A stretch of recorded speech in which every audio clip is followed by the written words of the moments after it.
सही है। इस चीज का मुख्य भाग क्या होगा, बना कैसे होगा, तो ध्यान से सुनने का। देखो ये प्रोडक्ट क्या कहता है, इस प्रोडक्ट का मैं तुम्हें दिखा देता हूं क्या, मैकेनिज्म। क्या दिखा देता हूं भाई, मैकेनिज्म दिखा देता हूं। मैकेनिज्म क्या कहता है, आपको पता है जो क्लोरीन है उसकी इलेक्ट्रोनेगेटिविटी क्या है, दोनों में बराबर। तो जो ये बॉन्ड बना है, जो ये शेयर पेयर है, ये बीच में रखी हुई है, ना तो इलेक्ट्रॉन इस तरफ जा सकते ना इलेक्ट्रॉन उस तरफ जा सकते। तो अपनी शेयर पेयर को ना इधर भेज सकता ना उधर। तो इस शेयर पेयर की मदद करने कौन पहुंच जाता है, AlCl3 नाम का कंपोनेंट। अब इधर पहले एक एक थे, अब इसके साथ दो व्यक्ति हो गए। दो व्यक्ति किसी एक से आसानी से इलेक्ट्रॉन को छीन सकते हैं। तो जैसे ही ये से छीनेगा, ये कंपोनेंट ऐसा बनना शुरू हो जाएगा। छीनने का मतलब डॉटेड लाइन से दिखा रहा हूं, इसने इससे इलेक्ट्रॉन छीने होंगे, ये पार्शियल पॉजिटिव, ये पार्शियल कैसा, नेगेटिव। एक वक्त आया होगा कि झटके से, जैसे ही थोड़े से खींचने शुरू हुए, झटके से इलेक्ट्रॉन खींच लिए और Cl प्लस नाम का क्या जनरेट हो चुका, इलेक्ट्रोफाइल जनरेट हो चुका। मतलब Cl यूज करोगे तो Cl प्लस, कोई दूसरा यूज करोगे तो हेलोजन वो बन जाएगा, इलेक्ट्रोफाइल का काम करेगा। प्रोडक्ट बन गया AlCl4, क्या बन गया होगा, माइनस। यहां से प्रोडक्ट ये बना होगा HCl। सही है भाई, देखने का, ध्यान से देखने का, ढंग से देख लो भाई, ढंग से देख लो, यहां तक किसी को कोई दिक्कत नहीं होने का। सही है। अब पहला स्टेप क्या कहता है, स्टेप नंबर फर्स्ट कहता है, आपने जो इलेक्ट्रोफाइल जनरेट किया, अब वो किसके ऊपर हमला कर दे, एराइल हैलाइड की जो बेंजीन रिंग है उसके ऊपर आसानी से बाबू क्या कर दे रे, हमला कर दे। सही है। जैसे ही ये इसके ऊपर हमला करेगा तो अटैक हमेशा high electron density to low electron density, पूंछ उस तरफ रखना जिस तरफ इलेक्ट्रॉन डेंसिटी ज़्यादा है, सर वहाँ रखना जहाँ इलेक्ट्रॉन डेंसिटी क्या है रे, कम है। सही है, ये से जुड़ गया होगा। अब इसको पता चला, अब देखो ये रेजोनेंस में है, पॉजिटिव सिंगल डबल कह सकता हूँ, ये रेजोनेंस कर सकता है, ये चार्ज पूरे में क्या कर सकता है, घूम सकता है। लेकिन जब इसने अपना इलेक्ट्रॉन दिया तो हाइड्रोजन को पता चला, बेंजीन सिस्टम को पता चला कि उसकी एरोमेटिसिटी खत्म हो गई। हक्कल्स रूल से जो उसने एरोमेटिसिटी प्राप्त की थी वो क्या हो गई भाई साहब, खत्म हो गई। तो ये अपनी एरोमेटिसिटी को वापस प्राप्त करने के लिए ये हाइड्रोजन का क्या करवा लेता है, अब्स्ट्रैक्शन करवा लेता है। हाइड्रोजन का अब्स्ट्रैक्शन या प्रोटॉन जो है उसका अब्स्ट्रैक्शन, वो हाइड्रोजन जो है वो क्या करता है, इसको अपने इलेक्ट्रॉन वापस दे देता है। ये इलेक्ट्रॉन लेने की कोशिश करेगा हाइड्रोजन से, इलेक्ट्रॉन अब्स्ट्रैक्ट करेगा तो कह सकता हूँ प्रोटॉन। अब हाइड्रोजन कैसा हो गया, पॉजिटिव। तो पॉजिटिव हाइड्रोजन को आप प्रोटॉन कह सकते हो, तो अब्स्ट्रैक्शन कर लिया किसका, प्रोटॉन का। तो ये बनकर हो गया तैयार प्रोडक्ट। अब यहाँ से क्या निकला होगा रे मेरे भाई, H प्लस। H प्लस किसके साथ जाके जुड़ जाए, इसके साथ, AlCl4 माइनस के साथ, और क्या बना दे भाई, HAlCl4। और HAlCl4 जो होता है वो नेचर में कैसा होता है भाई, अनस्टेबल। और ये टूट जाता है तो वापस क्या बन जाता है, HCl plus AlCl3। HCl plus क्या बन जाता है मेरे दोस्त, AlCl3। और AlCl3 जो है वो खुद किसका काम करना शुरू कर देता है, कैटलिस्ट का काम करना शुरू कर देता है। इधर दिखा देता हूँ, पीछे देखने पे वीडियो में पता चला कि दिखा नहीं। तो ये इसमें क्या कर जाता है मेरे भाई, टूट जाता है। क्या कर जाता है, टूट जाता है। तो ये मैकेनिज्म है क्लोरीनेशन का, कि किस तरीके से आप आसानी से क्या करवा सकते हैं भाई साहब, क्लोरीनेशन करवा सकते हैं या हेलोजिनेशन करवा सकते हैं। हेलोजिनेशन रिएक्शन में जो इलेक्ट्रोफाइल होगा वो होगा X प्लस। ये किसका काम करेगा भाई साहब, इलेक्ट्रोफाइल का। तो जब भी हेलोजिनेशन रिएक्शन हो, पेपर में कोई क्वेश्चन पूछे तो लुईस एसिड कैटलिस्ट होना चाहिए। और लुईस एसिड जो होती हैं नेचर के अंदर कैसी होती हैं भाई साहब, इलेक्ट्रॉन डेफिशिएंट। और जिसके पास इलेक्ट्रॉन की कमी हो वो तो अपने आप में किसका काम कर सकता है, किसका, इलेक्ट्रोफाइल का। किसका रे, इलेक्ट्रोफाइल का। किसका, इलेक्ट्रोफाइल का। सही है, देख लो भाई, ध्यान से देख लो, छाप दो, यहां तक कोई दिक्कत नहीं होनी चाहिए। ठीक है, जब तक छाप रहे हो तब तक एक अच्छा सा जोक्स सुना देता हूं। क्या जोक्स, सुनो ध्यान से जोक्स। कल बहुत देर तक लोग आपस में गाली गलौज कर रहे थे, फिर मैंने पहुंचकर उन्हें समझाया, तब जाकर मारपीट शुरू हुई। तो देख सकते हो भाई, अपने अपने समझाने का तरीका होता है। पहले तो गाली गलौज से ही काम चल रहा था, अब क्या करवा दी, हाथापाई, मारपीट। सही है, देख सकते हो। चले, इसीलिए कहा जाता है क्या ना बने, सरपंच ना बने, चलने का। चले, कहाँ, गर्मियाँ चल रही हैं, चलते हैं शिमला। कहाँ चलते हैं, शिमला। देखो देखो भाई, चले क्वेश्चंस पे चलते हैं अभी तो फिलहाल, मिलेंगे एक दिन सभी। देखो दूसरा है सल्फोनेशन रिएक्शन। सल्फोनेशन रिएक्शन का मतलब होता है कौन सा ग्रुप इंट्रोड्यूस करना है, SO3H ग्रुप इंट्रोड्यूस करना है। इस रिएक्शन में जो इलेक्ट्रोफाइल होगा वो क्या होगा, SO3H जो प्लस है वो किसका काम करेगा, इलेक्ट्रोफाइल का। रिएक्शन क्या होती है वो ध्यान से सुनने का बाबू।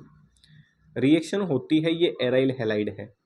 जब इसकी रिएक्शन आप किसी फ्यूमिंग सल्फ्यूरिक एसिड के साथ, फ्यूमिंग का मतलब होता है वेपर्स, सही है, फ्यूमिंग सल्फ्यूरिक एसिड के साथ या फिर बाबू ओलियम के साथ, ओलियम का फॉर्मूला होता है H2S2O7।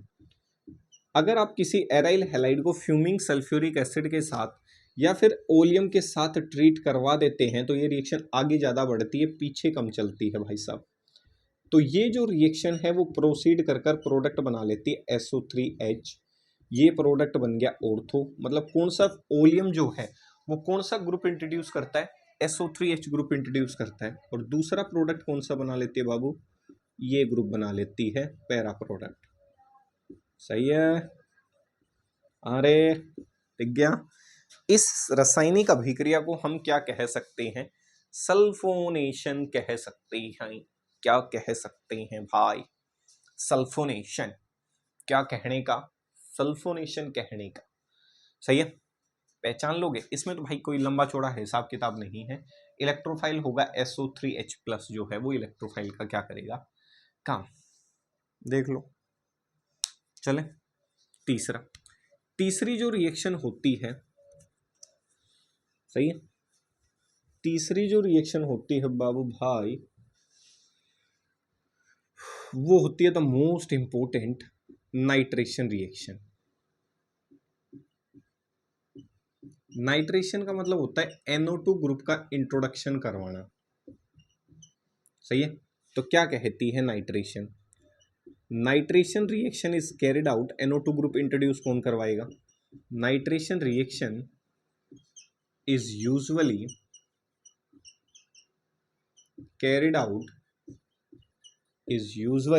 carried out in the presence of, is usually carried out किसके मौजूदगी में, in the presence of nitrating mixture. अगर आप नाइट्रेशन रिएक्शन करवाना चाहते हैं तो एराइल हैलाइड को किससे ट्रीट करना पड़ेगा मेरे भाई, नाइट्रेटिंग मिक्सचर से ट्रीट करना पड़ेगा, तब जाके क्या बनेंगे, NO2 ग्रुप के प्रोडक्ट्स बनते हुए नजर आएंगे। क्वेश्चन ये भाई साहब, अब ये नाइट्रेटिंग मिक्सचर क्या बला है, सही है, क्या खूबसूरती की बला है ये नाइट्रेटिंग मिक्सचर, ध्यान से सुनने का। क्या बला है, नाइट्रेटिंग मिक्सचर। नाइट्रेटिंग मिक्सचर जो है वो मिक्सचर है, मिश्रण है नाइट्रिक एसिड का प्लस सल्फ्यूरिक एसिड। क्या इस सुंदर बला को किस नाम से जानते हैं, लड़की के नाम से नहीं, नाइट्रेटिंग मिक्सचर के नाम से। तो मैंने कहा कि क्या कहा, मैंने सिर्फ इतना कहा कि अगर आप NO2 ग्रुप इंट्रोड्यूस करना चाहते हो किसी कंपोनेंट के ऊपर तो आपको उस रिएक्शन पे NO2 इंट्रोड्यूस करने के लिए नाइट्रेटिंग मिक्सचर की आवश्यकता पड़ेगी। और नाइट्रेटिंग मिक्सचर होता क्या है, नाइट्रिक एसिड का मिश्रण प्लस सल्फ्यूरिक एसिड का क्या होगा, मिश्रण। अब क्वेश्चन ये है कि रिएक्शन में दो एसिड्स दिख रही है, सही है, तो एसिड जो है वो H प्लस जनरेट करेगी, मैकेनिज्म में कहीं ना कहीं यूज होगी। क्वेश्चन ये आता है कि दोनों में से कौन सा गिवन कंपोनेंट एसिड का काम करता हुआ नजर आएगा। आप कहोगे जी ये क्या अजीब सा क्वेश्चन पूछ रहे हो, ध्यान से सुनने का। जब तक आप घर में इकलौते हो, जैसे मान लेते हैं, घर का उदाहरण ले लेते हैं, आप मान लो आपकी बहन या भाई घर पे नहीं है और घर वाले समोसे लेकर आए, तो आप इकलौते राजा हो, जो मिलेगा वो तुम्हें ही मिलेगा, कह सकता हूं। ऐसे ही एसिड के केस में जब तक उससे ताकतवर एसिड उसके सामने नहीं आ जाती तो वो हमेशा राजा की तरह काम करती है। वो किसका काम कर सकती है, एसिड का। दूसरा उदाहरण, मान लो भाई बहन आ चुके हैं वापस, सही है, और अब मम्मी पापा समोसे लेकर आए, तो मिलेंगे किसको ज्यादा मात्रा में? जो छोटा होगा उसको। इसका मतलब क्या कहने का रे बाबू, आपकी जो ताकत है वो कम हो गई। कब? कब जब दूसरा व्यक्ति पहुंचा। तो ऐसे ही एसिड के केस में होता है, जब तक अकेले हैं तो आप राजा हैं, एसिड हैं, और जैसे ही आपसे मजबूत दावेदार व्यक्ति वहां पहुंच जाएगा तो उसके नीचे आपको अपने व्यवहार को क्या करना पड़ेगा? परिवर्तित करना पड़ेगा। तो सल्फ्यूरिक एसिड का व्यवहार, किंग ऑफ केमिकल कहते हैं सल्फ्यूरिक एसिड को, इतना ज्यादा खतरनाक मजबूत होता है कि H2SO4 तो एसिड का काम करेगा, लेकिन H2SO4 की मौजूदगी में नाइट्रिक एसिड किसका काम करेगा? बेस का काम करेगा। मैं कभी नहीं कह रहा कि नाइट्रिक एसिड जब खुद हो तो बेस हो, ना ना ना ना, सल्फ्यूरिक एसिड की मौजूदगी में किसका काम करेगा? बेस का। कैसे? कंसेप्ट से थोड़ा हटके बता रहा हूं, ध्यान से सुनने का। आपने कंसेप्ट पढ़ा होगा कि ऑक्सीडेशन जो स्टेट होती है वो डायरेक्टली प्रोपोर्शनल होती है एसिडिक कैरेक्टर के, एसिडिक गुण के। जितनी ज्यादा ऑक्सीडेशन स्टेट होगी उतना ज्यादा एसिडिक कैरेक्टर होगा। ध्यान से देखने का, एक तरफ नाइट्रिक एसिड दिखा रहा हूं और एक तरफ सल्फ्यूरिक एसिड की ऑक्सीडेशन स्टेट, जिसके नीचे अंडरलाइन कर दी उनकी मैं ऑक्सीडेशन स्टेट निकाल रहा हूं। हाइड्रोजन पे चार्ज +1 जिसकी निकाल रहा हूं उसको क्या मान लो बाबू? एक्स। ऑक्साइड पे चार्ज -2 कितने हैं? 3, टोटल कितना? 0। x -6 + 1 = 0, x -5 = 0, x +5। तो नाइट्रोजन की ऑक्सीडेशन स्टेट तो हो गई +5। 0 क्यों? क्योंकि पूरे मॉलिक्यूल पे कोई चार्ज नहीं है। एक हाइड्रोजन पे +1 तो दो हाइड्रोजन पे +2, सल्फर का निकालना है x -2 × 4, पूरे मॉलिक्यूल पे चार्ज कितना? 0, x -8 + 2 = 0, x -6 = 0, x क्या? +6। सल्फर की ऑक्सीडेशन स्टेट कितनी मेरे भाई? +6। कितनी? +6। देख लेते हैं भाई, दिख रहा है या नहीं दिख रहा? सही है, देख रहा है भाई कार्यक्रम। इसका मतलब आगे चलते हैं। अभी अभी सिखाया रिलेशन की जितनी ज़्यादा ऑक्सीडेशन स्टेट उतना ज़्यादा क्या होगा बाबू? Acidic character. तो इसका मतलब सल्फर की ऑक्सीडेशन स्टेट क्या है? ज़्यादा है। सल्फर की ऑक्सीडेशन स्टेट कितनी है? 6। और जितनी ज़्यादा ऑक्सीडेशन स्टेट होगी उसका उतना ही ज़्यादा क्या होगा? एसिडिक बिहेवियर होगा। इसका मतलब H2SO4 इस रिएक्शन में किसका काम कर सकती है? एसिड का। और नाइट्रिक एसिड जो है इस रिएक्शन में किसका काम करेगी? बेस का। ध्यान से ये है क्वेश्चन। कई बार पूछ लेता है कि सॉल्यूशन में H+ कौन सा देगा, तो देखने में कंफ्यूजन ये हो जाती है, दोनों ही एसिड है। कई बार दोनों ही आ जाते हैं ऑप्शन में, nitric acid and both gives H+। ना जी ना, सल्फ्यूरिक एसिड H+ देगा, नाइट्रिक जो एसिड है वो H+ नहीं देगा। ये बेस का काम करता हुआ नजर आएगा। किसकी मौजूदगी में? किसकी मौजूदगी में? सल्फ्यूरिक एसिड की मौजूदगी में। देखने का सही है, तो मैकेनिज्म क्लियर हो जाएगा। अब ध्यान से देखो क्या कहा मैंने सिर्फ इतना कहा मेरे भाई, मैंने कहा ये एराइल हैलाइड है, इसकी तुम कर डालो रिएक्शन कंसंट्रेटेड HNO3 के साथ, एक मिक्सचर बना डालो सल्फ्यूरिक एसिड के साथ। इस मिक्सचर को क्या कहने का? क्या कहने का रे? Nitrating mixture. सही है। कौन सा ग्रुप जोड़ डालने का? जैसे ही जोड़ोगे जिंदगी झिंगा लाला हो जाएगी। NO2। कौन सा 2? NO2। एक ऑर्थो बन जाएगा रे, एक पैरा बन जाएगा रे, और यहां से जल निर्जल जल निकल जाएगा, प्रोडक्ट बनता हुआ नजर आएगा। एक NO2 group at ortho position, एक NO2 group at para position, and para product is more stable. Para is more stable product as compared to ortho। Question ये, फना कैसे भैया? काम खा है ये इसमें मैकेनिज्म। अब क्वेश्चन ये आता है कि H+ देगा कौन? तो मैकेनिज्म साफ कह रहा है H2SO4 एसिड का काम करेगा, तो H2SO4 टूटेगा, आएगा, कहेगा भाई एसिड का तो काम अपन करेगा, नाइट्रिक एसिड के कहाँ बस का है। अब जो H+ है वो वहां अटैक करना पसंद करेगा जहां उसको इलेक्ट्रॉन डेंसिटी दिखे। इतने में ही छोटे भाई आते हैं नाइट्रिक एसिड के, भाई किधर जा रहे हो आप? सही है, हमारे पास क्या है? हमारे पास लोन पेयर है भाई, हमारे पास क्या है, लोन पेयर। अटैक हमेशा हाई इलेक्ट्रॉन डेंसिटी से लो इलेक्ट्रॉन डेंसिटी की तरफ। हमारे पास क्या है भाई, क्या है, लोन पेयर है बाबू। अब ऑक्सीजन जो है आप पीछे पढ़ चुके, ऑक्सीजन की जो इलेक्ट्रोनेगेटिविटी होती है वो ज्यादा होती है, तो ऑक्सीजन इलेक्ट्रॉन खींचना पसंद करेगा किससे, नाइट्रोजन से, क्योंकि एक मोर इलेक्ट्रोनेगेटिव स्पीसीज पे नेगेटिव चार्ज तो क्या कर सकता है, एग्जिस्ट कर सकता है, लेकिन एक पॉजिटिव चार्ज एग्जिस्ट नहीं कर सकता। वो कहेगा अरे मुन्ना मुझे अपने इलेक्ट्रॉन वापस दे। वो गाना सुना होगा ना, मेरे मुन्ने भूल न जाना, मेरे दूध का कर्ज चुकाना। तो ऑक्सीजन को दूध का कर्ज चुकवाया किसने, NO2 ग्रुप ने, नाइट्रोजन। नाइट्रोजन ने कहा मैं तुम्हारे दूध का कर्ज जरूर चुकाऊंगा। रे बाबा कैसे, इलेक्ट्रॉन का ध्यान करके।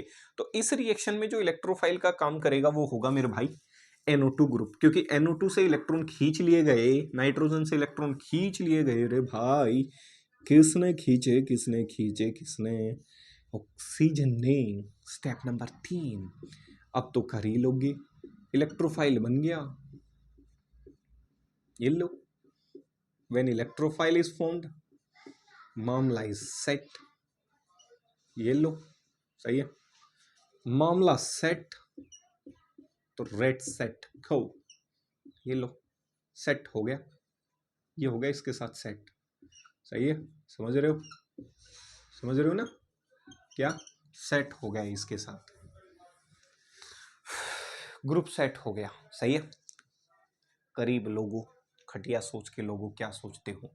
देखो अटैक हाई इलेक्ट्रॉन डेंसिटी से लो की तरफ। इसके पास जब पता चला कि बेंजीन जो है रेजोनेंस तो दिखा रहा है, लेकिन यहां जाने के बाद इसको महसूस हुआ कि यार तेरा जो बॉन्ड है वो कम पड़ रहा है।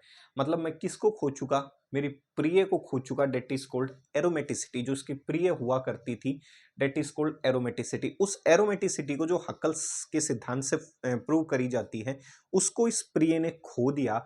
अब कोई अपनी प्रिय को जब खो देगा, एरोमेटिसिटी को खो देगा, तो क्या होगा, क्या होगा भाई, तकलीफें होंगी। अब वो जाएगा अपनी प्रिय के पास, कहेगा हे प्रिय मुझसे उस समय गलतियां हुई, तो मैं चाहता हूं आप मुझे अपनी गलतियों की क्या दे दें, माफ़ी दे दें। सही है, और मुझे क्षमा कर कर आप अपने घर की तरफ प्रस्थान करें। प्रिय कहती है, इसके पास इलेक्ट्रॉन की कमी है, प्रिय कहती है हे प्राणनाथ मैं आपको क्षमा करती हूं और आपके अपने इलेक्ट्रॉन आपको दान करती हूं।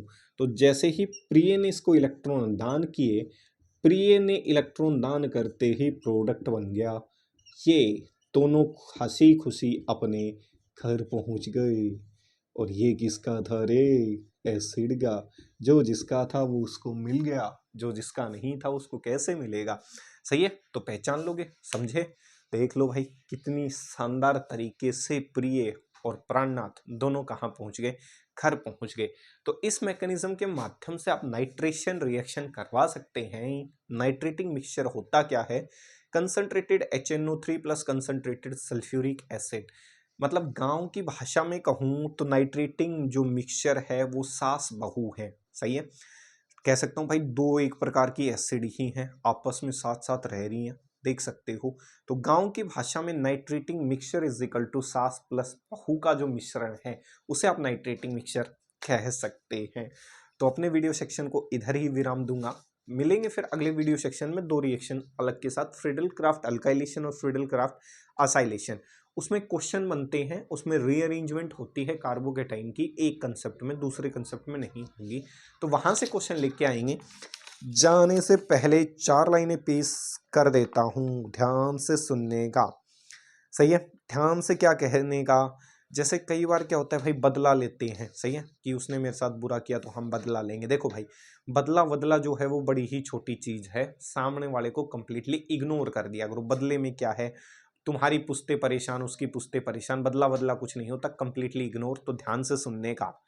किसी से बदला लेने की सोच बिल्कुल मत रखें, किसी से बदला लेने की सोच बिल्कुल मत रखें, खराब फल अपने आप पेड़ से गिर जाते हैं। पहचान गए, तो मिलेंगे फिर अगले वीडियो सेक्शन में, तब तक के लिए स्टे सेफ, स्टे सिक्योर। जय हिंद, जय भारत।